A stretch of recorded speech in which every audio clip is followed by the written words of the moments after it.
네, 다 같이 하나님의 말씀 보시겠습니다. 오늘 우리에게 주신 하나님의 말씀은 누가복음 23장 43절의 말씀입니다. 누가복음 23장 43절의 말씀, 신약성경 138면 정도에 있습니다. 누가복음 23장 43절의 말씀 합독하시도록 하겠습니다.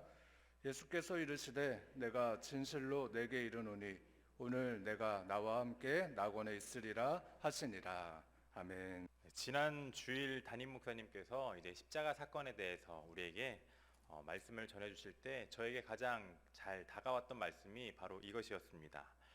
예수 그리스도의 십자가 사건은 우리를 데스노트, 그 죽음의 책에서 생명책으로 옮겨진 놀라운 사건이다 라는 말씀이 저에게 가장 기억에 남았습니다. 그렇습니다. 예수 그리스도의 십자가 사건은 우리를 죽음에서 생명으로 옮겨주신 정말 크고 놀라운 하나님의 은혜이고 또 놀라운 사건입니다. 오늘 말씀은 다들 잘 아시는 것처럼 예수님께서 십자가에 달리신 후에 십자가에서 하셨던 말씀이셨습니다. 예수님께서 십자가에 못 박히셨습니다. 그리고 좌우에는 마태복음에서는 강도라고 말하기도 하고 오늘 우리가 함께 읽었던 누가복음에서는 이제 행악자라고 표현하는 두 사람이 함께 십자가에 못 박혔습니다. 그런데 십자가에 달린 행악자들 중에 하나가 예수님을 모욕하면서 말하는 겁니다. 네가 그리스도냐? 네가 하나님의 아들이냐? 그러면 너와 우리를 한번 구원해 봐라. 지금 십자가에 같이 달려있는 예수님, 자신들과 별로 다를 바 없는 그런 예수님의 모습을 바라보면서 지금 예수님을 조롱하고 있는 겁니다. 죽기 직전에 정말 그 마지막 말을 그는 예수님을 조롱하는데 사용하는 것이죠. 그런데 그렇게 똑같이 십자가에 달려있던 또 다른 행악자 하나는 그를 꾸짖으면서 이렇게 말합니다. 너는 하나님이 두렵지도 않으냐? 우리는 우리 죄 때문에 벌을 받고 있지만 이분은 아무 죄도 없이 십자가에 달리셨다. 이 행악자가 어떻게 그 사실을 깨달았는지, 예수님이 하나님의 아들인지 죄가 없으신 분인지 그것을 어떻게 깨달았는지는 알 수가 없습니다. 그러나 그 행악자의 말이 정말 예수 그리스도가 하나님의 아들이심을 알았고 또 죄 없이 십자가에 달리셨다는 사실을 깨달았다는 그 사실이 참 놀라울 뿐입니다. 우리가 교회를 다니는 사람들도 또 교회를 다니지 않는 사람들 가운데서도 여기까지는 알고 있는 사람들이 참 많이 있습니다. 예수님은 참 놀라운 분이야. 예수님은 대단한 분이야. 예수님은 존경받아 마땅한 분이야 라고 알고 있는 사람들은 참 많이 있습니다. 그런데 우리의 신앙이 여기에 그친다면 이것은 그저 반쪽짜리 신앙에 불과합니다. 아마 이 행악자도 그냥 여기까지만 알았더라면, 그냥 이분은 죄 없는 분이야 라고까지만 말했더라면 그러면 하나님 나라의 기쁨을 누리지 못했을 겁니다. 그러나 이 행악자는 거기에서 그치는 것이 아니라 뭐라고 고백하나 봤더니 십자가에 달려 죽어가면서 자신의 마지막 말을 이렇게 말합니다. 누가복음 23장 42절 말씀입니다. 우리 함께 읽어보겠습니다. 시작. 이르되 예수여 당신의 나라에 임하실 때에 나를 기억하소서. 아멘. 이 행악자는 지금 십자가에서 죽어가고 있습니다. 정말 고통스럽고 너무나 힘든 상황 가운데 그의 마지막 말 한마디 한마디를 꺼내면서 뭐라고 말하냐면 예수님 나를 좀 기억해 주세요. 예수님 나를 기억해 주세요. 그 말에 예수님께서는 이렇게 대답하십니다. 43절 우리 함께 읽겠습니다. 시작. 예수께서 이르시되 내가 진실로 내게 이르니 오늘 내가 나와 함께 낙원에 있으리라 하시니라. 아멘. 이 행악자는 죽기 직전에 그 죽음의 두려움, 죄의 두려움, 미래에 대한 그런 불확실함의 두려움에 있을 때 예수님의 그 말 한마디, 네가 오늘 나와 함께 낙원에 있을 거다, 이 말 한마디가 참 큰 힘이 되고 위로가 되고 참 큰 능력이 되었을 것 같습니다. 오늘 저와 여러분들의 신앙생활이 정말 이 41절 그냥 예수님은 잘못한 것이 없는 분이야 라고 그냥 거기에 머무는 그런 신앙이 아니라 우리가 그 이후에 이 행악자가 고백했던 것처럼 주님 나를 기억해 주시옵소서 라고 고백할 수 있는 그런 신앙인들이 되었으면 좋겠습니다. 이 행악자의 말에 하나님 예수님께서 하셨던 말씀이 정말 우리에게 큰 은혜가 되고 복이 되는 말씀입니다.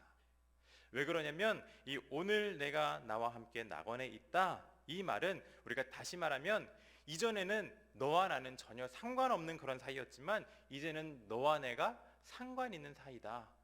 내가 너와 함께하는 존재다라는 거예요. 이 말씀 한마디에 우리의 존재의 가치가 완전히 변화되어지는 겁니다. 이제 그분은 나의 구원자가 되셨고 나의 주인이 되셨고 내가 하나님의 자녀가 되는 권세를 얻었다는 그 말이 바로 예수님의 이 말 한마디, 오늘 네가 나와 함께 낙원에 있을 거다, 이 말 한마디에 다 담겨져 있는 겁니다. 나의 신분의 변화, 나의 소속과 내 존재의 가치가 이제 이 순간 이후부터 완전히 달라지게 되는 것입니다. 이 순간부터 우리는 하나님을 아버지라고 부를 수가 있습니다. 그리고 그분은 나를 너는 내 아들이다 라고 말씀해 주십니다.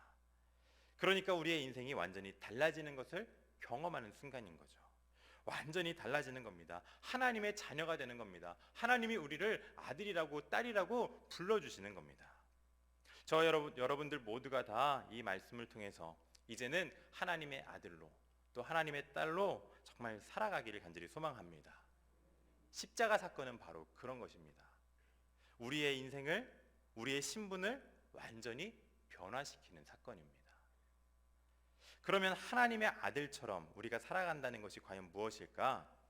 진짜로 하나님의 아들처럼 산다는 것을 이렇게 사는 거야 라고 보여주는 그런 말씀이 있습니다. 여호수아 1장 1절에서 9절까지의 말씀입니다. 이 말씀의 배경은 이렇습니다. 애굽에서 노예로 억류되어 있던 백성들이 이젠 출애굽 모세와 함께 애굽을 나와서 이제 모세를 따라서 광야를 지나다가 드디어 하나님께서 말씀하셨던 그 약속의 땅에 다다랐습니다. 저 눈앞에 약속의 땅이 보입니다. 가나안 땅이 보이는 거예요. 그런데 모세가 죽게 됩니다. 여호수아 1장 1절 말씀해 보니까 여호와의 종 모세가 죽은 후에 모세가 이제 그 목적지를 앞두고 죽게 되었어요. 모세만 보고 따라왔던 모든 백성들이 그가 죽었을 때 얼마나 두려웠을까요? 얼마나 절망적이었을까요? 참 답답하고 어떻게 될지 모르는 그런 혼란스러운 상황이었을 것입니다.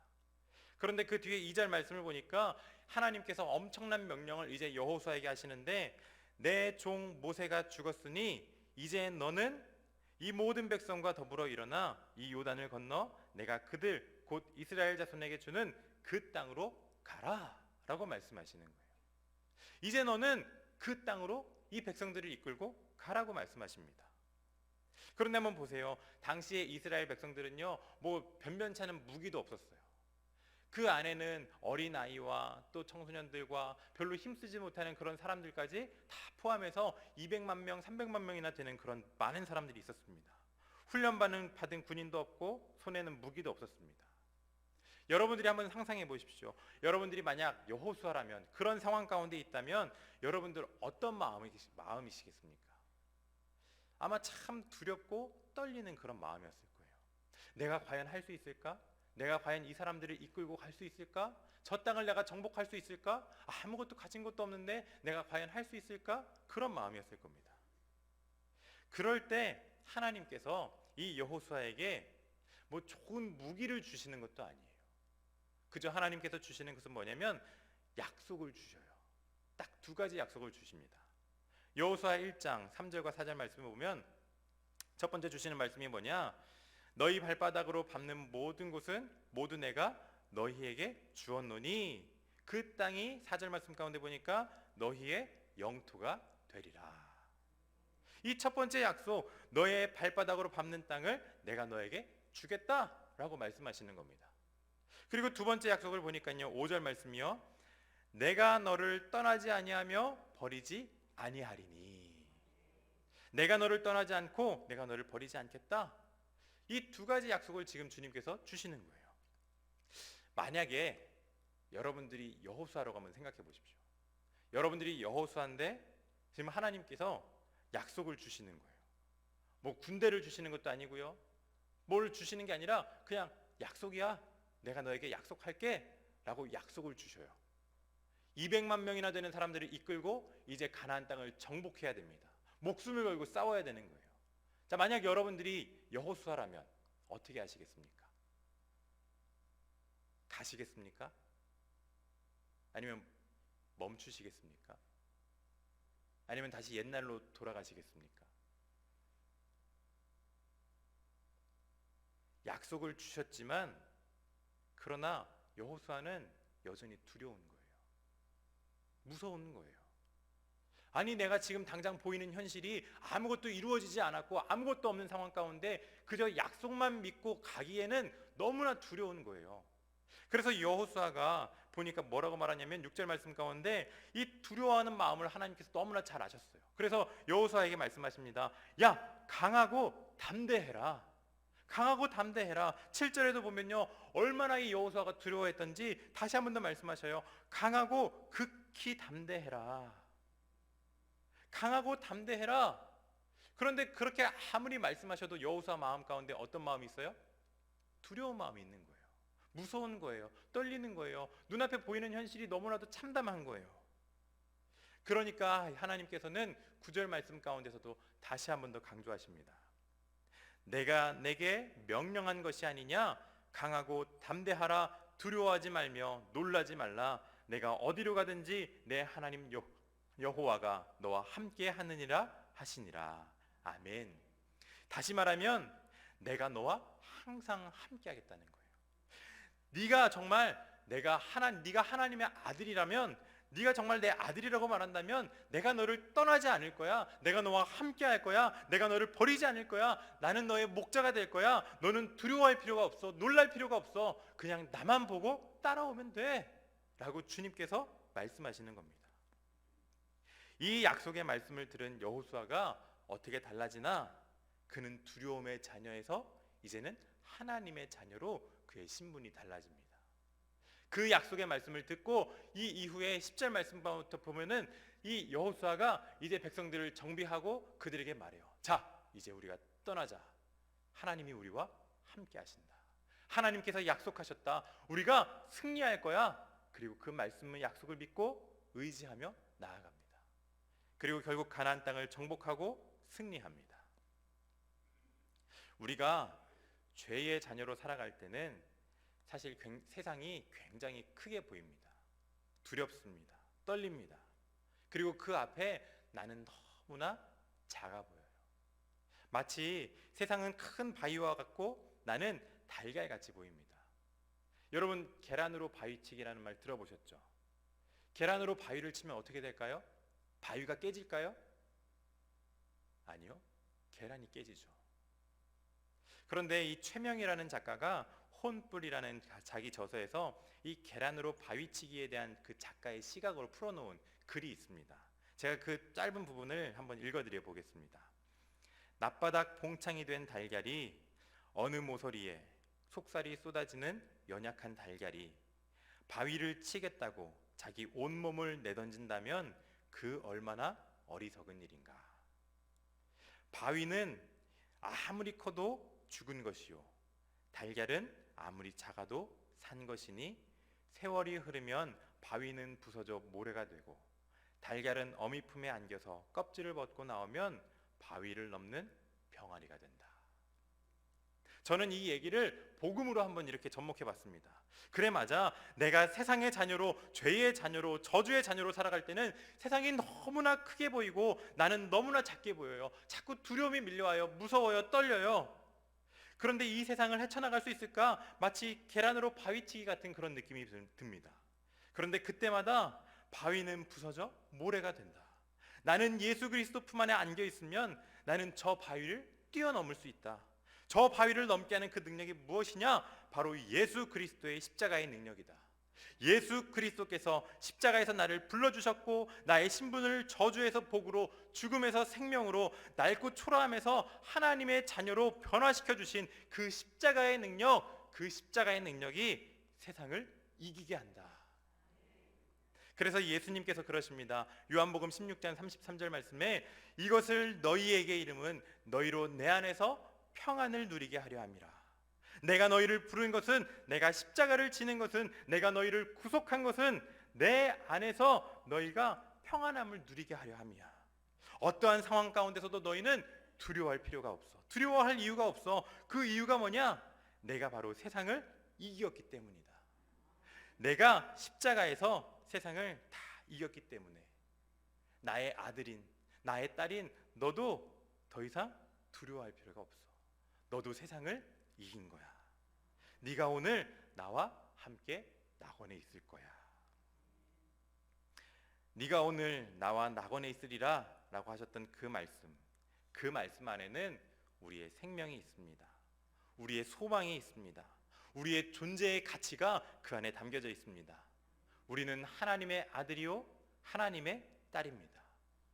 이 말씀 한마디가 우리의 신분을 완전히 바꿔놓는 능력이 있는 것입니다. 오늘 주님께서 우리에게 말씀하십니다. 너는 내 아들이다. 오늘날 내가 너를 낳았도다. 내가 너를 떠나지 아니하며 내가 너를 버리지 아니하며 내가 너를 구속하였고 내가 너를 지명하여 불렀나니 너는 내 거야. 너는 내 아들이야. 너는 내 딸이야. 예수 그리스도의 십자가의 그 은혜가, 그리스도의 십자가의 보혈을 맛보는 오늘 저와 여러분들의 삶이 되기를 간절히 소망합니다. 우리가 이 땅에 살아가면서 비루하지 않게 살아갈 수 있는 이유, 하나님 거룩한 자존감을 가지고 하나님의 아들이기 때문에, 하나님의 딸이기 때문에 우리는 더 이상 비루하지 않습니다. 우리는 귀한 존재입니다. 하나님, 우리가 정말 하나님의 아들처럼 하나님의 딸처럼 살아가기를 소망합니다. 우리가 이렇게 고백할 수 있는 저와 여러분들의 삶이 되시기를 간절히 소망합니다. 우리 시간 함께 찬양하겠습니다. 힘들고 지쳐 낭망하고 넘어져.